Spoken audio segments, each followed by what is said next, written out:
Hello and welcome to our fireside chat. My name is Richard Steritz. I'm with Globant. Here with me is Tim Bigwood, the CEO of Noragon Systems.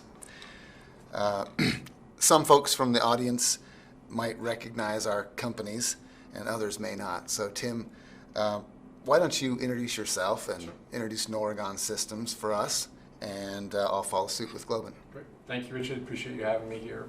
Noragon, our mission is to go ahead and keep transportation safe. We're an IoT company based in Greensboro, North Carolina, have been there for the past 27 years. We're the leader in connected vehicle systems. We develop an in-shop as well as in a real-time, over-the-air diagnostic and repair software products. We also go ahead and develop diagnostic and repair solutions for larger original equipment manufacturers, Allison Brakes, Allison Transmissions, Bendix Brakes. We go ahead and not only do we develop their software for them, we distribute it, we support it, and we do that all out of Greensboro. Wonderful. So you're a technology company and a data company. All combined. Yeah, we do several things within that. We actually do diagnostic tool management. So when you pull into, or you have a check engine light come on your car, we do that for Class 8 commercial vehicles or Class 3 through 8 commercial vehicles. And ultimately, we are in some of the largest fleets that are out there. And we not only do those service-based diagnostic tools, but we also go ahead and monitor the health of those systems, and we go ahead and update them for over 7,000 customers that are out there. Right. And that's just on the smaller, or that's just on the fleet side. Right. Wonderful. Great. And a word about Globant. Globant is an IT services company. We're actually the fastest growing company in our industry. The company was founded in 2003, so we are a digitally native company. And we bring innovation, design, and engineering together at scale for global companies. We work with folks like Electronic Arts, Rockwell Automation. Full disclosure, we work with Noragon Systems. And we have 12,500 employees in 17 countries. Anyway, Tim, great to have you here. Thanks for, I know you've got meetings to get back to this afternoon, but let's explore a little bit about how this pandemic has impacted your world. Sure. Big external changes make us adapt as individuals and as companies. What would you say has been perhaps the largest adaptation that Noragon has had to make since March? Historically, we've always been an office company, and obviously when March came around... In the office. In the office. Working in the office. Yes, in the office. We are an essential business because we are supporting transportation and going ahead and keeping our supply chain open. So it was a big challenge for us. We did go ahead, and IT was ahead of the curve, thankfully for us. We were able to get about 80% of our staff to go remotely. As well as our 20% that were still being able to stay within office, to be able to go ahead and continue to maintain orders as they came in, as well as to be able to go ahead and support our customers. I'm grateful for the fact that the team stepped up, and we didn't miss a beat in regards to that, so that was awesome and great to be able to go ahead and see it. But from a challenge perspective, obviously we weren't able to go visit our customers.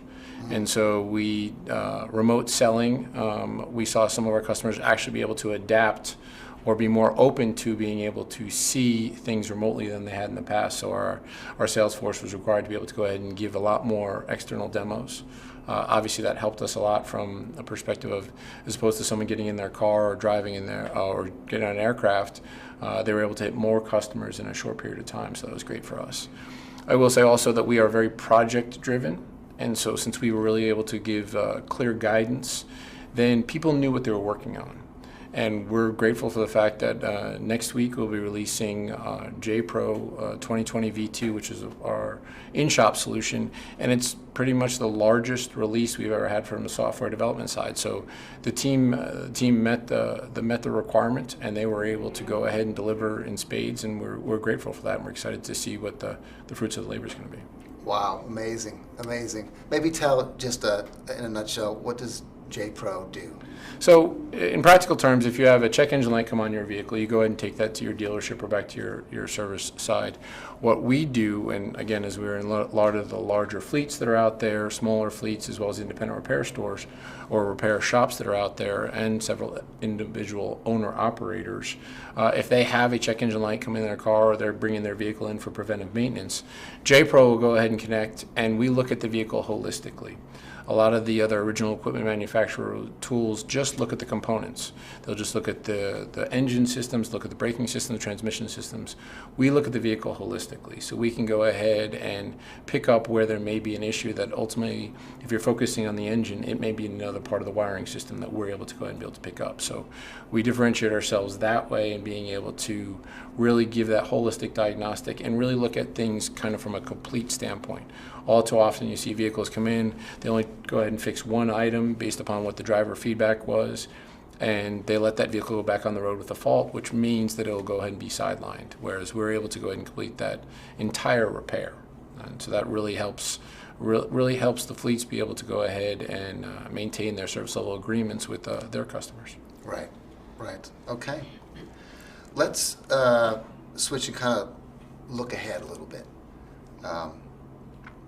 As a leader in commercial vehicle data and analytics, Norgon's really transformed the way companies are managing their truck fleets through data and the dashboards that you just talked about, so that they're more efficient.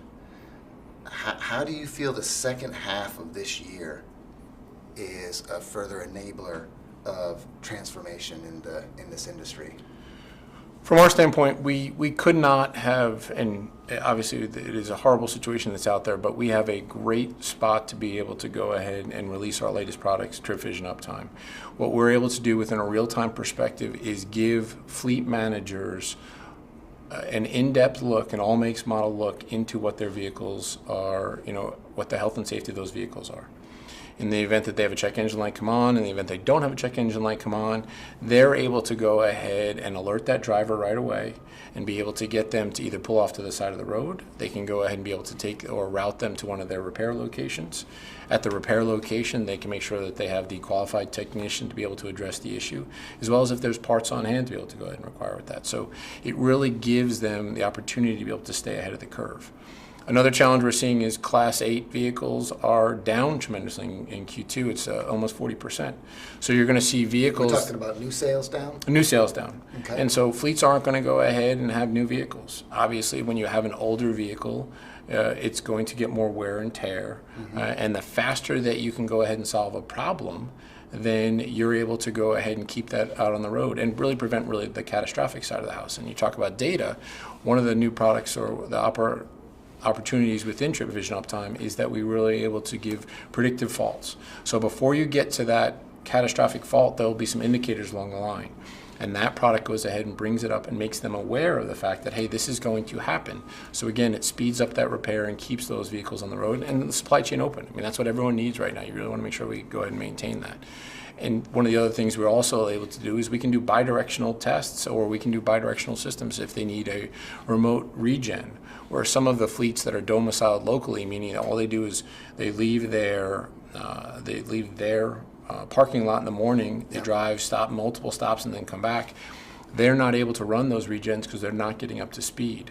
And so historically, they'd have to go back to their domicile to be able to go ahead and run those regens. And frankly, they wouldn't know about it. But we're allowing those fleet operators to be able to get visibility into that and really go ahead and create them and keep them online. In essence, we can also go ahead and do some other bidirectional tests and help them to get into limp along mode. So whereas a vehicle used to be deadlined on the side of the road, it would require a tow, and that can be more than $2,000.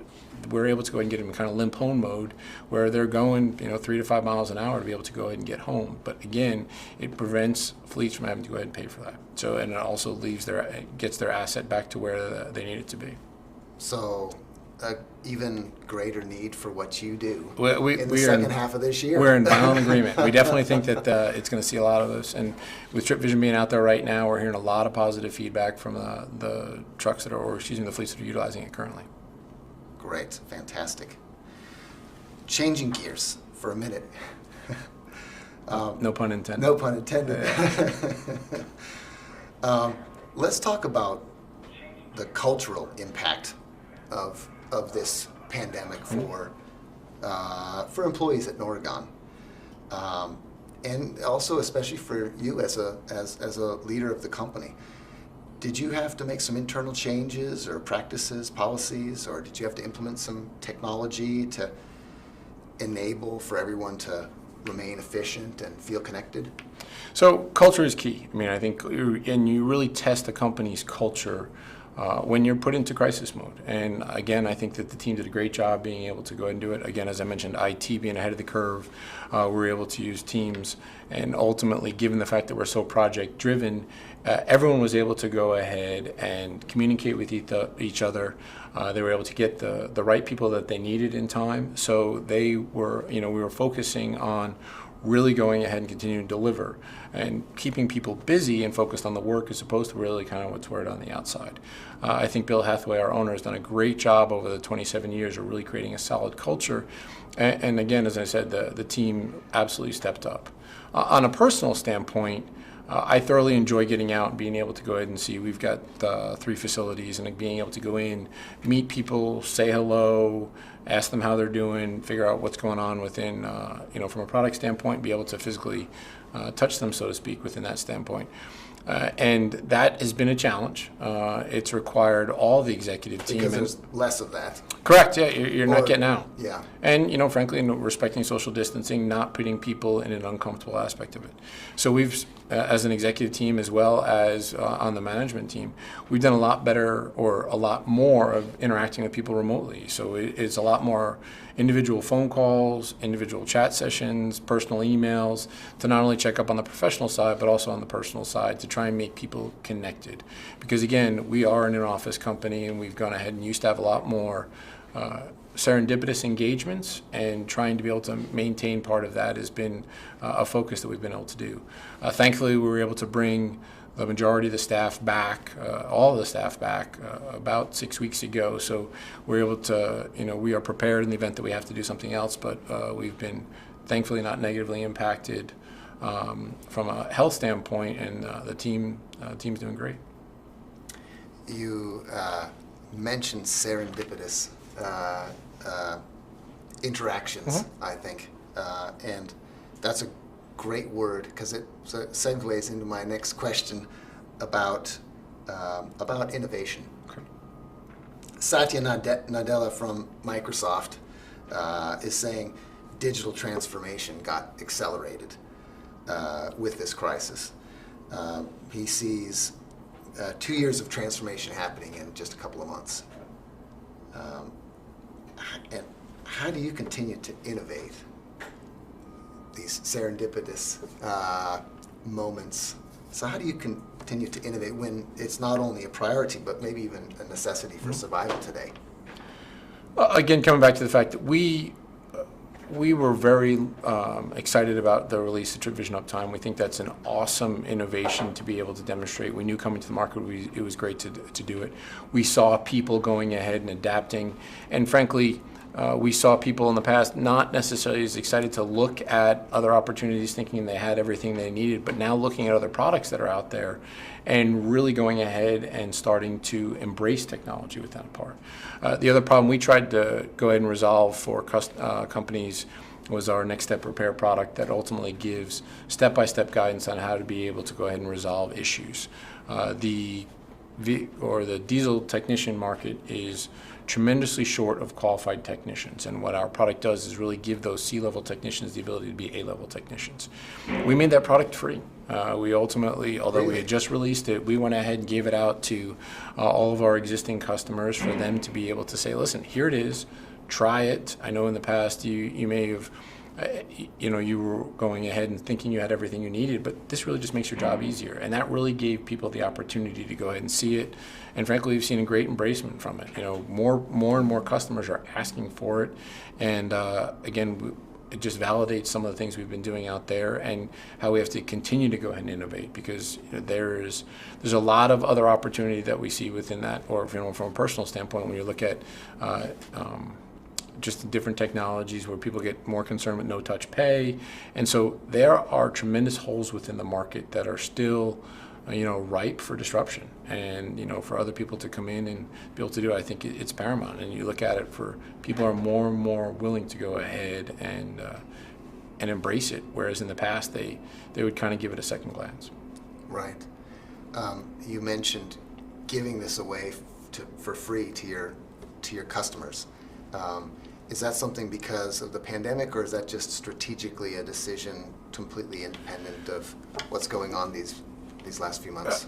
Kind of from a cultural perspective, we really feel it's important to give back. And so we wanted to be able to do, our customers have been with us every step of the way. We're grateful for them. They've gone ahead and so we wanted to be able to give back to them. So we thought this was an opportunity to do it.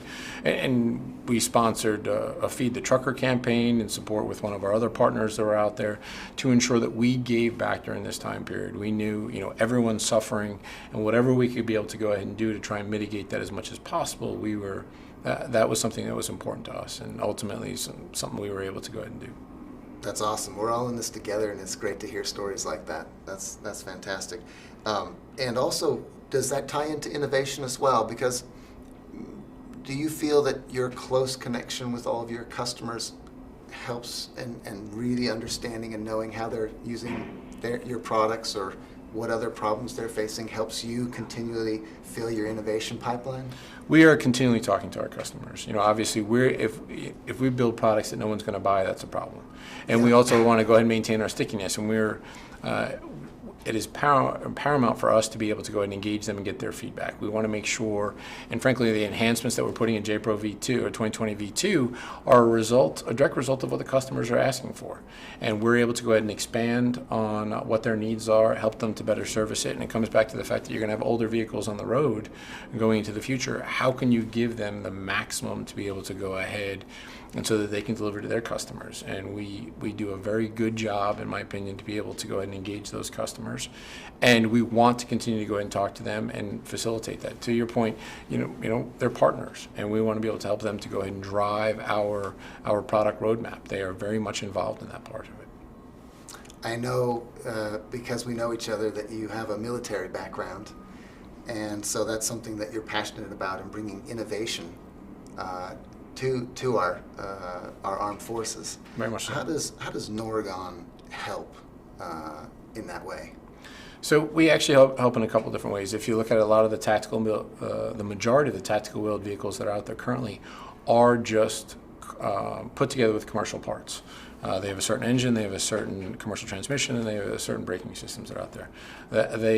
JPro works on them, and JPro works very well on them. And so we've been able to deliver some within the local facilities, as well as actually globally within a lot of some of the bases that are in theater currently have our tool to be able to go and deliver that. Unfortunately, that is not as well adapted as we'd like, just because of the fact that I know what's available on the commercial side. I also know what's available on the military side, and frankly, commercial is a little bit ahead of that. And there's a gap. Yes, definitely a gap to be able to go ahead and do that. And as we're able to work with these maintenance technicians or diesel technicians, and they see it within it, they're absolutely blown away with the tools that the commercial side has, as opposed to what's currently within some of the military arena. That's frustrating. Tremendously frustrating. You never want to let the warfighter go ahead and not be what's out there. No. and we're working with them too on some of the larger.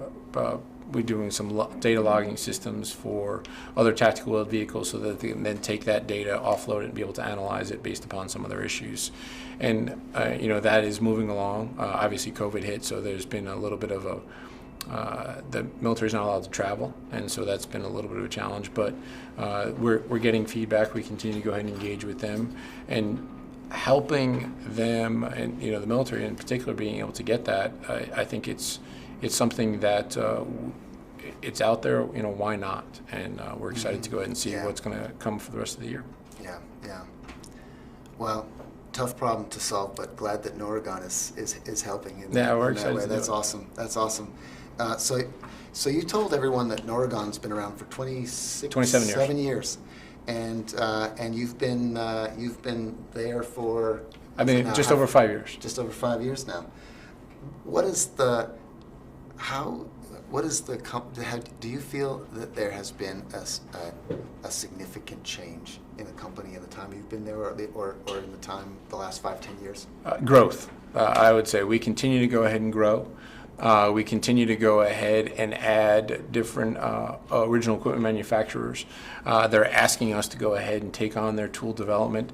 They're really going ahead and continue to go ahead and see our value. Our name continues to go ahead and grow. We've always been recognized and continue to get recognized for our capabilities that are out there. So that's an awesome thing to see. Also, as technology has gone ahead and changed, we're getting more involved for what we can bring to the table. As we look at what's going to change for our over-the-air solutions for real-time health and safety of the vehicles, and as we get into the autonomous and e-mobility space, people are coming to us to ask for our input, our guidance, and our assistance on how to be able to do that. So it's an awesome time to be able to be there.